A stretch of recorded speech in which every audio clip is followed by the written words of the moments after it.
जोहार। दूरदर्शन झारखंड के इस खास कार्यक्रम और भी है राहें में आप सभी का स्वागत है। मैं हूं आपके साथ दिव्या स्वराज।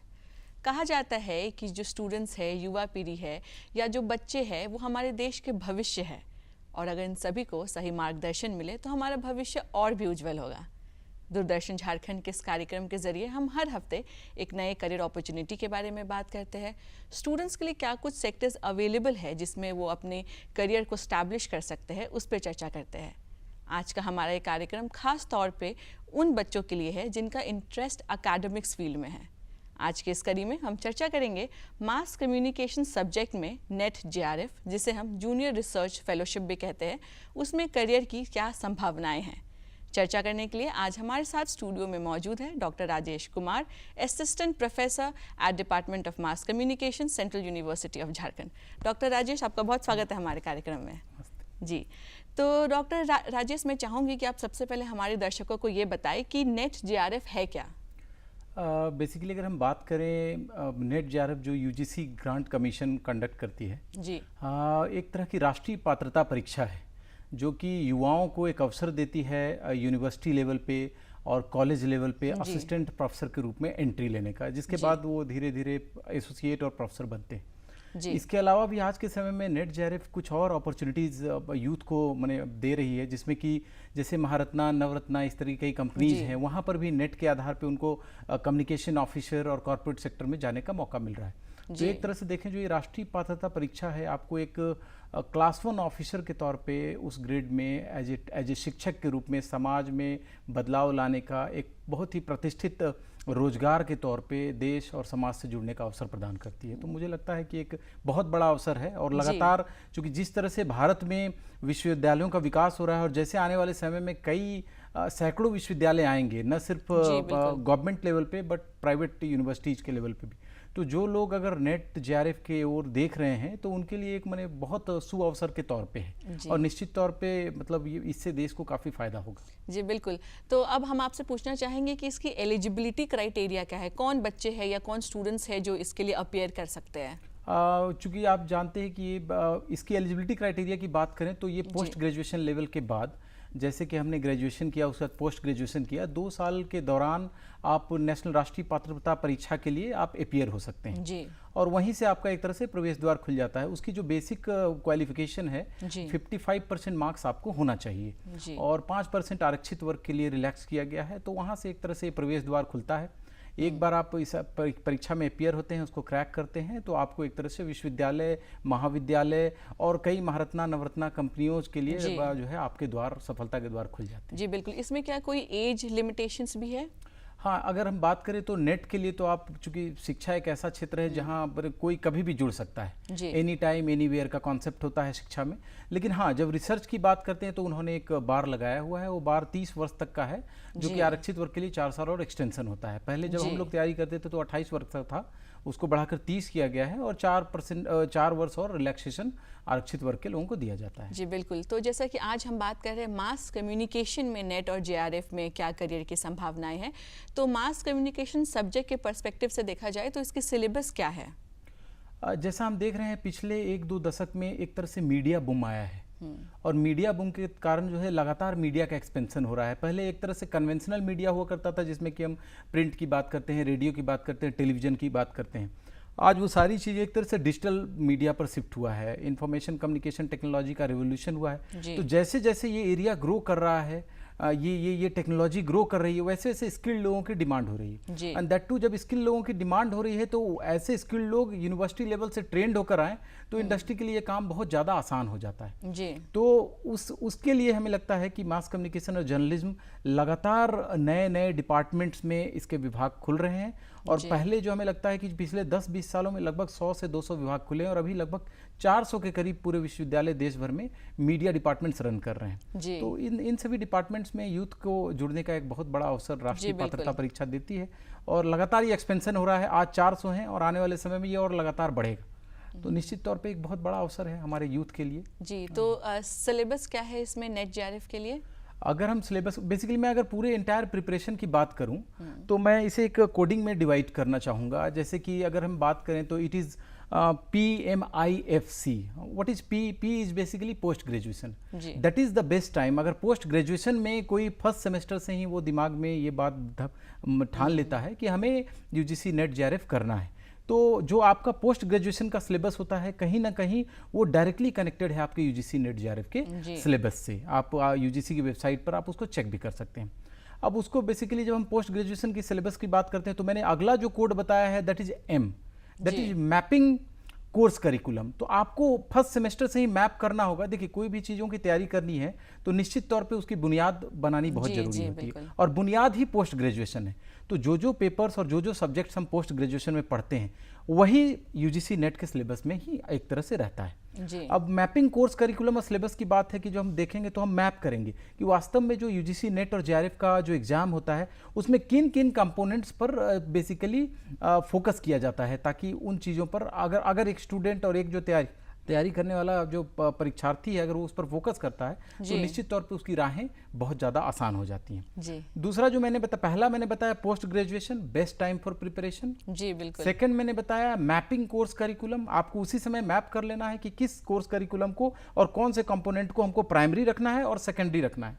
थर्ड इज आपका हो गया basically identifying the examination pattern which is very important. जब भी आप किसी भी कॉम्पिटिटिव एग्जामिनेशन में जाएं तो हर कॉम्पिटिटिव एग्जामिनेशन की एक लाइन होती है. उस लाइन को अगर कोई भी विद्यार्थी और परीक्षार्थी अगर आइडेंटिफाई कर लिया तो सफलता की आधी राह उसकी आसान हो जाती है. मतलब किसी भी एग्जाम का कौन सा पैटर्न है और वो किस दिशा में जा रहा है और किस दिशा से चीज़ें आ रही हैं, इसको समझना बहुत जरूरी होता है. जी बिल्कुल. जो चौथा पार्ट है focused and in depth preparation. किसी भी देखिए सफलता के लिए मेहनत का कोई विकल्प नहीं होता. There is no shortcut.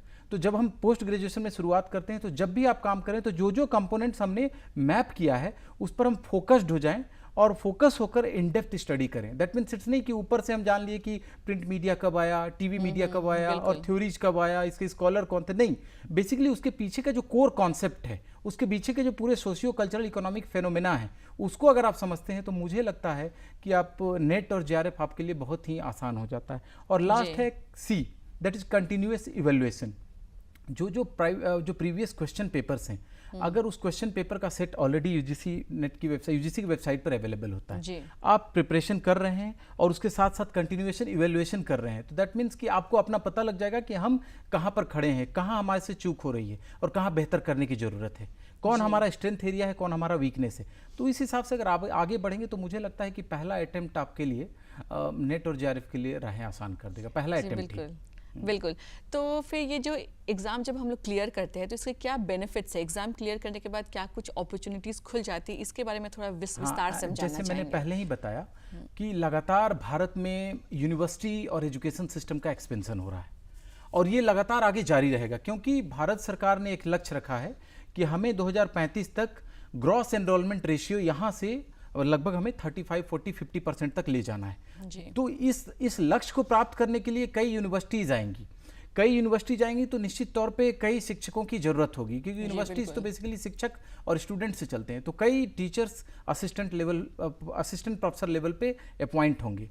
तो उसका एकमात्र रास्ता ये UGC नेट JRF का होता है. इसके अलावा भी हाल के समय में जैसे जैसे महारत्न और नवरत्न और मिनी रत्न कंपनियां जो आ रही हैं, इन्होंने भी क्या किया है कि अपने टैलेंट पूल को अपने एम्प्लॉय को UGC नेट एग्जाम से कनेक्ट कर दिया है कि अगर आपको वहाँ ज्वाइन करना है as a communication officer, as a corporate communication manager, as a आपको पब्लिक रिलेशन ऑफिसर, तो उन्होंने नेट के स्कोर को जोड़ दिया है अपने एग्जामिनेशन पैटर्न से. तो इस तरीके से अगर देखा जाए तो माने काफ़ी तेज़ी से एक्सपेंड हुआ है.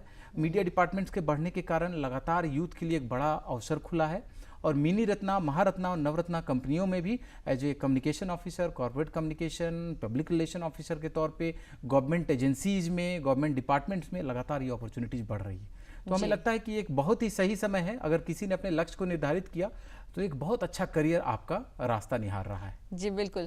तो जैसा कि हम जानते हैं कि नेट JRF लोग करते हैं इस पर्सपेक्टिव से कि हम लोग PhD करेंगे आगे एंड देन फिर लेक्चरशिप में ज्वाइन करेंगे. तो फिर PhD में इनरोल करने की क्या क्राइटेरिया है, क्या प्रोसेस है? जब भी हम UGC के नेट के लिए राष्ट्रीय पात्रता परीक्षा के लिए अपीयर होते हैं तो हमसे 2 ऑप्शन मांगता है. एक ऑप्शन मांगता है कि आप डायरेक्ट शिक्षक बनना चाहते हैं या फिर आप शिक्षक के साथ साथ PhD भी करना चाहते हैं. तो जो national eligibility test for assistant professorship, वो आपको डायरेक्ट, जैसे आपने नेट क्वालिफाई किया उसी दिन से आप देश भर की सारी विश्वविद्यालयों में और सारे महाविद्यालयों में, यूनिवर्सिटी और कॉलेजेस में और सारे मिनी रत्ना, महारत्ना, नवरत्ना कंपनियों में एक तरह से अप्लाई करने के लिए एलिजिबल हो जाते हैं जी। तो फिर यहाँ बात आती है कि जब हम एक बार ज्वाइन नेट के आधार पर ही कर सकते हैं तो वाई जेआरएफ? नहीं, जेआरएफ जरूरी है, क्योंकि नेट आपको एक तरह से यूनिवर्सिटी सिस्टम के लिए द्वार खोलता है, आपके कॉलेज सिस्टम का द्वार खोलता है एज ए करियर के तौर पे एंट्री लेवल पे। लेकिन जब आपको एंट्री लेवल से ऊपर जाना है, ऊपर जाने का मतलब आप प्रमोशन पाकर एसोसिएट प्रोफेसर होते हैं, प्रोफेसर होते हैं, एंड इनफैक्ट जिस तरह से नेट लगातार लोग निकाल रहे हैं कि कंपटीशन इस लेवल पे ही बढ़ा है, तो दैट मीन्स कि अगर कोई नेट के साथ पीएचडी भी कर ले तो उसके लिए राह जो है बहुत आसान हो जाती है। तो इसीलिए जो है नेट एक तरह से कॉलेज यूनिवर्सिटी में जाने का प्रवेश द्वार बनता है, लेकिन नेट के साथ आप जब जेआरएफ करते हैं तो जेआरएफ आपको एक तरह से पीएचडी करने का अवसर देता है। नेट से भी आप पीएचडी कर सकते हैं, बट जेआरएफ करने के साथ आपके साथ फायदा ये हो जाता है कि एक बहुत ही रिस्पेक्टेबल अमाउंट भारत सरकार हर जूनियर रिसर्च फेलो को देती है, जो वो लगभग 30-35 हज़ार रुपये होता है, जिससे कि आपको सिर्फ रिसर्च करने के लिए दिया जाता है। तो हमें लगता है कि एक ऐसा प्लेटफॉर्म जहां पर भारत सरकार और जो भी सरकारें हैं इस तरह का अवसर देती हैं, तो निश्चित तौर पे हमें नेट के साथ साथ पीएचडी करते हुए एकेडमिक्स में और किसी अलग सेक्टर में एंटर करना चाहिए, जिसके कारण क्या होगा कि बाद में आपको पीएचडी करने का दबाव आप पर महसूस ना हो। तो शुरुआत अगर अच्छा होता है तो निश्चित तौर पे आगे राहें और आसान हो जाएंगी। तो इसलिए एक तरह से दोनों अवसर प्रदान करता है, एकेडमिक्स भी ज्वाइन करने का और रिसर्च भी ज्वाइन करने का। दोनों साथ करके जाएंगे तो आपका रास्ता और सफर और आसान होगा और बहुत मजेदार होगा। जी बिल्कुल। तो और क्या कुछ फेलोशिप्स अवेलेबल है इसके लिए जेआरएफ के अलावा? एक्चुअली दो तरह की फेलोशिप होती हैं। एक जो अभी तक का ट्रेंड था, अभी हाल में यूजीसी ने एक डिसीजन लिया। यूजीसी ने डिसीजन ये लिया कि अब जितने भी पीएचडी प्रोग्राम में देश भर में एनरोलमेंट होंगे तो हर यूनिवर्सिटी अपना अपना टेस्ट कराती थी और उसके आधार पे हर यूनिवर्सिटी फेलोशिप देती थी। वो एक फेलोशिप 8,000-10,000 रुपये वो दिया करती थी। हाल में ही अभी जस्ट 1-2 महीने पहले यूजीसी ने डिसीजन लिया कि नेट जो है और जो जेआरएफ है एक पैरामीटर होगा पूरे देश भर में यूनिवर्सिटी में, एक तो टीचिंग के लिए, असिस्टेंट प्रोफेसर के एंट्री के लिए, और उसके साथ साथ पीएचडी भी आपको करना है तो आपको नेट निकाल कर जाना ही होगा, क्योंकि वो एक पैरामीटर बना लिया कि आपका एंट्री पॉइंट पीएचडी का किसी भी यूनिवर्सिटी में एडमिशन लेने के लिए नेट होगा। उसका पैरामीटर क्या होगा कि 70% वेटेज आपके नेट के स्कोर पे होगा और 30% वेटेज जो आप इंटरव्यू उस यूनिवर्सिटी में देंगे based on your research interest area, जिसका एक इंटरव्यू होता है। तो फॉर्मल 2 पार्ट में बांटा है। तो इसलिए अब तो नेट एक तरह से और ज़्यादा इंपॉर्टेंस रखता है और ज़्यादा अवश्यंभावी हो गया है, मतलब आपको करके जाना आपके लिए बहुत ही बेहतर है, हितकर। जी बिल्कुल। तो जो बच्चे नेट क्वालिफाई करके जा रहे हैं, जिनका जेआरएफ क्लियर ना हो सका किसी भी कारणवश, तो क्या उनके लिए गवर्नमेंट की तरफ से कोई और फेलोशिप्स भी है? हाँ, मैंने जैसा बताया कि यूनिवर्सिटी अपने लेवल पे उसे हम यूनिवर्सिटी फेलोशिप कहते हैं। एक फेलोशिप होती है जो निश्चित तौर पे वो फेलोशिप भी गवर्नमेंट से ही आता है, लेकिन एक स्पेसिफिक फेलोशिप है जिसको कि गवर्नमेंट नेशनल लेवल पे एग्जाम लेती है और उसी में 2 कैटेगरी बनाती है। एक कहती है कि ये हाई स्कोर वाले थे तो इनको जेआरएफ कर दिया तो उनको फेलोशिप मिल गई। दूसरा एक नेट जो होता है, लो स्कोर होते हैं थोड़ा जेआरएफ की तुलना में, तो नेट होते हैं। इसके आधार पे अगर आप यूनिवर्सिटी में एंटर लेते हैं तो यूनिवर्सिटी जो है अपनी फेलोशिप देती है जी। वो यूनिवर्सिटी फेलोशिप उसको कहते हैं, वो 8-10 हज़ार रुपये होता है, जो कि जेआरएफ का जनरली 30 से 35 हज़ार का होता है और ये 8 से 10 हज़ार का होता है। तो हमें लगता है कि पीएचडी के लेवल पे, शिक्षा ग्रहण करने के लेवल पे दोनों एक अच्छा मापदंड हो सकता है, क्योंकि सभी लोग जेआरएफ और सभी लोग नहीं हो पाते, तो निश्चित तौर पर ये रास्ता भी आपका एक बनता है। तो एक 2 तरह की फेलोशिप का पैटर्न है, एक जूनियर रिसर्च फेलो और एक यूनिवर्सिटी फेलो। तो दोनों तरीके से हम आगे बढ़ सकते हैं। इसके अलावा भी कई बार स्टेट गवर्नमेंट भी कुछ फेलोशिप कुछ स्पेसिफिक प्रोविजन से प्रदान करती हैं, जैसे कि आपको शुरुआती दौर में कई ऐसी फेलोशिप थी जो आरक्षित वर्ग के लिए स्पेशली उनको दिया जाता है। तो वो कंसर्न जो मिनिस्ट्री है वो फेलोशिप देती है। आप एक बार नेट निकालिए, उस मिनिस्ट्री में आप अप्लाई करिए और आपको फेलोशिप मिल जाती है, जो लगातार आपको मिलता है। वो SC/ST में भी होता है, आपको OBC में भी होता है, सिंगल गर्ल चाइल्ड में भी होता है। तो अलग अलग 3 फेलोशिप के प्रोविजन है। सेंट्रलाइज्ड रास्ता जेआरएफ का है, जो सीधे नेशनल एलिजिबिलिटी टेस्ट से मिलता है। जी बिल्कुल। तो फिर जब हम लोग पीएचडी के लिए जब इनरोल करने जाते हैं तो सेंट्रल यूनिवर्सिटीज़ हो गई, कुछ स्टेट इंस्टीट्यूट्स हो गए, कुछ प्राइवेट भी हो गए, तो तीनों में क्या क्राइटेरिया डिफरेंट है इनरोलमेंट का? क्राइटेरिया एनरोलमेंट का बहुत डिफरेंट नहीं होता। बेसिकली जो एंट्री का क्राइटेरिया है, अब तो जैसे उन्होंने कह ही दिया कि आपको यूजीसी नेट होना चाहिए या यूजीसी नेट विद जेआरएफ होना चाहिए, तो उन्होंने 3 यूजीसी ने क्राइटेरिया बनाए। तो अब तो रास्ता एक ही है कि आपको नेट करके आना है और नेट के आधार पे सेंट्रल हो, स्टेट हो, डिम्ड हो, प्राइवेट यूनिवर्सिटी हो या कोई और इंस्टीट्यूशंस हो, national institute of national importance INI, सब लोगों को लेने का रास्ता बना दिया। ये पहले क्या था कि ये डाइवर्सिफाइड था, जी। तो अगर देश में कई यूनिवर्सिटीज हैं, कई एजुकेशन सेटअप हैं, तो सब अपने अपने टेस्ट लेते थे। तो एक तरह से देखा जाए तो ये एक तरह से बहुत हद तक स्टूडेंट्स के लिए भी और यूनिवर्सिटी के लिए भी बहुत राहें आसान हुई हैं, क्योंकि अगर आपको सिंगल विंडो टेस्ट से पूरे देश भर में अपीयर करने का मौका मिलता है और पीएचडी करने का मौका मिलता है, तो आपको लगता है बेहतर है। आप 10 जगह 10 अप्लाई करते हैं और 10 जगह टेस्ट देते हैं, तो आप लगातार, ये बहुत ही टीडियस और रिजिड प्रोसेस हो जाता है, इट्स वेरी कॉम्प्लेक्स। तो बेटर है कि एक टेस्ट निकाला और उससे आपको हर देश भर में यूनिवर्सिटी में आपको एक तरह से अप्लाई करने का मौका मिल गया। तो I think this is the best option, और हमें लगता है कि ये बड़े नए और युवाओं के लिए एक बड़ी अच्छी अपॉर्चुनिटी आज के समय में है। जी। कुछ और चीजें मैं हाईलाइट करूंगा जब आप प्रिपरेशन करते हैं। तो जो मैंने पहला जो 5 कोडिंग बताया था, जी जी। Post graduation, mapping course curriculum, identifying UGC NET examination pattern, focused and in depth preparation and C continuous evaluation, इसको भी हम फर्दर डिवाइड करें तो 3 स्टेप में हम इसको डिवाइड कर सकते हैं। उसकी भी मैं कोडिंग पे विश्वास करता हूं। जो भी यूपीएससी और यूजीसी के एस्पिरेंट होते हैं, if they believe in coding, तो कोडिंग आपको कई फेनोमेना, कई कॉन्सेप्ट को बहुत आसान कर देता है, और नेट और जेआरएफ निकालना उसके बाद बहुत आसान हो जाता है। तो अगली जो मैंने कोडिंग बनाई है, जैसे कि मैं कहता हूं एसडीसी, जी, आपके पास एक सिलेबस है, आपने आइडेंटिफाई कर लिया कोर्स करिकुलम को, तो वहां पर आपको यह तय करना बहुत जरूरी है कि उस सिलेबस से जुड़ी कौन सी बुक्स हैं और कौन सा लिटरेचर है जो हमें पढ़ना चाहिए। तो एस का सिंपली मतलब है कि सिलेक्शन ऑफ स्टैंडर्ड बुक्स।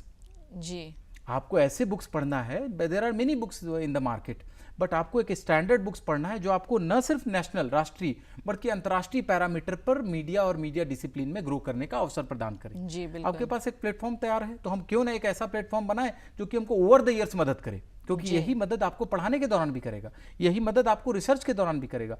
तो एस मतलब selection of standard books, D मतलब depth of understanding through extensive study, कोई भी शॉर्टकट नहीं। जो कॉन्सेप्ट है, अगर आपको वेग लग रहा है, कंफ्यूज्ड है, तो उस पर अंदर जाइए, डेप्थ डेवलप करिए। एंड फिर सी का मतलब है कॉन्सेप्चुअल, जो कॉम्प्रिहेंसिव अंडरस्टैंडिंग। कोई भी फिनोमेना है, जैसे हम मान लीजिए थ्योरीज पढ़ रहे हैं, रिसर्च पढ़ रहे हैं, तो अगर हम बात कर रहे हैं एक्सप्लोरेटरी रिसर्च हो गया, या फिर हम मीन वर्ल्ड सिंड्रोम का बात कर रहे हैं कल्टीवेशन थ्योरी में, तो आखिर ये मीन वर्ल्ड सिंड्रोम कॉन्सेप्ट आया कैसे, इसके अंदर की क्या बात थी जो जॉर्ज गर्नर ने अपनी स्टडी में इसको लेकर आए, या फिर जो है डिफ्यूजन ऑफ इनोवेशन में 5 एडोप्टर कैटेगरीज क्या होते हैं, क्या हमारे सोसाइटी में वो कैसे अप्लाई होते हैं। इसी तरह अगर प्रिंट मीडिया का कोई कॉन्सेप्ट है, क्रॉस मीडिया ऑनरशिप, तो क्रॉस मीडिया ऑनरशिप मीडिया में आखिर क्या है, पेड न्यूज क्या है, तो ये सारी चीजों को बहुत अंदर तक समझना ही कॉम्प्रेसिव अंडरस्टैंडिंग होती है। तो मैंने इसको बनाया स्टेप 1 फॉर द प्रिपरेशन। दूसरा प्रिपरेशन है जो कि डीएफआर, सेकेंड कोडिंग इज डीएफआर। डीएफआर का मतलब आप लगातार पढ़ रहे हैं, आपको पढ़ने के साथ साथ लिखने की आदत डालनी होगी। It's all about oral as well as written, आपको ओरल के साथ साथ रिटन प्रैक्टिस भी करना होगा। तो डी का सिंपली मतलब है डिटेल्ड नोट्स प्रिपरेशन। जो आपने पढ़ा, कॉन्सेप्ट आपका क्लियर हुआ, तुरंत उसका एक नोट्स बनाना शुरू कर दीजिए, पेपर वाइज और उस तरफ। एफ का मतलब हो गया फैक्चुअल एंड आपका कॉन्सेप्चुअल अंडरस्टैंडिंग। फैक्चुअल का मतलब है कि कब कौन सी चीजें आई, कौन उसको प्रोपाउंड किया, और कॉन्सेप्चुअल का मतलब है कि प्रोपाउंड करने के पीछे सोशियो कल्चरल फेनोमेना क्या थे, कंटेक्स्ट क्या था, ये सारी चीजें बतानी होगी। तो जैसे मान लीजिए मैंने एक एग्जांपल अभी दिया था, कल्टीवेशन थ्योरी, बहुत ही पॉपुलर थ्योरी है, उसमें बताता है कि भाई कैसे टीवी जो है लोगों पर इंपैक्ट डालता है, यूथ पर, चिल्ड्रेन पर। तो ठीक है भाई, ये थ्योरी क्यों आई यूएस में और ये कैसे भारत में अप्लाई होती है। इसमें एक टर्म यूज किया कल्टीवेशन एनालिसिस में, मीन वर्ल्ड सिंड्रोम। क्या है ये मीन वर्ल्ड सिंड्रोम? इसी तरह डेनिस मैकविल ने प्रोपेगेंडा मॉडल दिया। तो क्या एडिटोरियल बायस होता है, मीडिया में ये कैसे काम करता है, तो इन सब चीजों को समझना और बकायदा उसकी नोटिंग अपने लैंग्वेज में बनाना। तो एक तरह से डीएफआर, और आर का मतलब आप पढ़ रहे हैं, आप लिख रहे हैं, उसका लगातार रिवीजन करते रहिए, फिर कोई रास्ता आपका नहीं रोक सकता। तीसरा जो कोडिंग मैंने बनाया है that is CMP. CMP coding का मतलब है सीधे, सी का मतलब हो गया आप, एक तो सी का मतलब हो गया कि कंटिन्यूअस इवैल्यूएशन। हम लगातार रन कर रहे हैं, हम लगातार पढ़ रहे हैं, हम लगातार लिख रहे हैं, बट हम किस डायरेक्शन में पढ़ रहे हैं, किस दिशा में लिख रहे हैं, ये बहुत इंपॉर्टेंट हो जाता है। आपको है कि पूरा समुद्र है, बट आपको बेसिकली एक जगह, ऐसी जगह हिट करना है जिससे कि आपको सफलता मिले। तो उस एग्जामिनेशन के पैटर्न पर हम पढ़ रहे हैं क्या हम उसके हिसाब से नोट्स बना रहे हैं क्या? तो इसको समझने के लिए आपको पिछले 10 साल के question paper UGC net JRF के निकाल लेने पड़ेंगे और लगातार अटेम्प्ट लेना पड़ेगा। जैसे आप अटेम्प्ट लेना शुरू करेंगे तब आपको पता लग जाएगा कि whether I am going in a right direction और रॉन्ग डायरेक्शन। तो कंटिन्यूअस इवैल्यूएशन आपको एक मौका देगा कि ट्रैक से आप उतर रहे हैं तो तुरंत ट्रैक पर लाएगा कि भाई ये कंपोनेंट्स हैं कि कम्युनिकेशन रिसर्च पढ़ना है, कम्युनिकेशन थ्योरीज मॉडल्स पढ़ना है, जर्नलिज्म एंड मास कम्युनिकेशन का कंपोनेंट पढ़ना है, एडवर्टाइजिंग पब्लिक रिलेशन पढ़ना है, कॉर्पोरेट कम्युनिकेशन पढ़ना है, digital media, print media, electronic media पढ़ना है, media ethics and society, media laws and ethics पढ़ना है। अच्छा, ये कोर कंपोनेंट्स है। उसमें भी 4 प्राइमरी कंपोनेंट तो रिसर्च का है, फिर एडवर्टाइजिंग, पीआर, कॉर्पोरेट कम्युनिकेशन का है, फिर जर्नलिज्म, मास कम का है। तो इस तरह से प्रायोरिटाइज करके आप करेंगे तो हमें लगता है कि जेआरएफ बहुत मुश्किल नहीं हो जाता है, इस तरह की चीज़ें। तो सीएमपी में पहला आपका कि आपको कंटिन्यूअस इवैल्यूएशन पे ध्यान देना है। एम का मतलब हो गया बेसिकली कि मेंटरिंग। देखिए, जीवन में कभी भी जाइए, एक गुरु का साथ बहुत जरूरी है। तो आपको गुरु क्या करेगा कि नेचुरली आप अपनी तैयारी कर रहे हैं तो आप ठीक है, बट गुरु आपको एक तरह से कहीं भी डेविएशन से रोके, जी एक सही दिशा देगा। एक सही शिक्षक हमेशा सही दिशा देगा। तो जहां भी होगा तो आपको एक दिन बुलाकर आपसे उसने डिस्कशन कर लिया, और डिस्कशन में आपको मैप कर लेगा। इसलिए गुरु के चयन के समय, मेंटर के चयन के समय आपको 2 चीज का ध्यान रखना है कि how much he is experienced and how much he is knowledgeable in that particular area. तो निश्चित तौर पर रहा। तो और लास्ट में होता है पी, पीयर ग्रुप डिस्कशन। जी, हमेशा हेल्दी कंपटीशन होना चाहिए। आप जिस बैच में, जिस ग्रुप में पढ़ रहे हैं, उसके 4-5 अच्छे बच्चों को सेलेक्ट कर लीजिए। सारे फिनोमेना जो आप ओरल, जो आपने लगातार स्टडी की है, रिटर्न किया है, सबका एकदम शाम को बैठकर डिस्कशन शुरू कीजिए। कोई नहीं रोक सकता आपको सफलता की राह में, समझिए। जी बिल्कुल। तो इसीलिए डॉक्टर राजेश, आपने बहुत ही सरलता से और बहुत ही इन डेप्थ विस्तार से आपने बताया कि प्रिपरेशन स्ट्रैटेजी कैसे प्लान करनी चाहिए। आशा है कि जो हमारे दर्शक हमें देख रहे हैं उन्हें काफ़ी कुछ जानने को मिला होगा इसके थ्रू। तो अब हम वापस आए एग्ज़ाम पैटर्न की तरफ। तो किस टाइप के क्वेश्चंस पूछे जाते हैं पेपर 1 में और फिर पेपर 2 में? बेसिकली जो हम पेपर 1 की, ये जो एग्जाम है 2 पार्ट में डिवाइड होता है और 300 मार्क्स का एग्जाम होता है। पहला पार्ट होता है आपका पेपर 1, वो बेसिकली बेसिक टीचिंग एप्टीट्यूड और रिसर्च एप्टीट्यूड पर होता है। That's why research is very important component in UGC net, आपको पेपर 1 में भी और पेपर 2 में भी। तो जो लोग टीचिंग एप्टीट्यूड का मतलब बेसिक आपकी अंडरस्टैंडिंग टीचिंग को लेकर क्या है, टीचिंग पेडागोजी क्या होनी चाहिए, कॉम्प्रिहेंशन से जुड़ी चीज़ें होती हैं। इसी तरह रिसर्च एप्टीट्यूड, क्योंकि लगातार जितने भी भारत में अभी पॉलिसी जा रही हैं वो लगातार वो कह रहे हैं कि research based, outcome based, research based. तो रिसर्च पर बहुत ज़्यादा फोकस हो रहा है और इसी पैरामीटर पे हम विदेशी यूनिवर्सिटीज़ से और बाकी विदेशी पैरामीटर पे हम अपने आप को कंपेयर कर रहे हैं। तो इसीलिए paper 1 is primarily focused on teaching aptitude and research aptitude. Paper 2 is discipline specific, जैसे आपने बात किया मास कम्युनिकेशन एंड जर्नलिज्म, इसी तरह अदर डिसिप्लिन का होगा। वो मैथमेटिक्स हो सकता है, वो पॉलिटिकल साइंस हो सकता है, वो कोई और डिसिप्लिन हो सकता है और सब्जेक्ट हो सकता है। तो जब हम मास कम्युनिकेशन जर्नलिज्म की बात करेंगे तो paper 2 is primarily focused on आपका मास कम्युनिकेशन एंड जर्नलिज्म। तो इसमें मास कम्युनिकेशन एंड जर्नलिज्म में भी फिर हम दिखाएंगे, जैसे मैंने आपको बताया था मैपिंग कोर्स करिकुलम। तो यहाँ इंपॉर्टेंट यही हो जाता है कि हम जो हमारे पास जो यूजीसी नेट का सिलेबस है और हमारे पीजी का सिलेबस है, दोनों को एक प्लेटफॉर्म पे रखा, मैपिंग शुरू की और उस मैपिंग में हमने आइडेंटिफाई किया कि लास्ट 10 ईयर्स में किस डायरेक्शन में चीज़ें जा रही हैं। जी। तो उसमें आप कोर अगर गौर करेंगे तो एक ट्रेंड शो करता है। ये वो ट्रेंड क्या शो करता है कि रिसर्च पे एकदम हमेशा फोकस रहता है। तो हम कम्युनिकेशन रिसर्च पे फोकस करेंगे। हम प्राइमरी सेकेंडरी पे बांटेंगे अपनी स्टडी को। प्राइमरी हम कम्युनिकेशन रिसर्च पे फोकस करेंगे, हम कम्युनिकेशन थ्योरीज मॉडल्स पे फोकस करेंगे।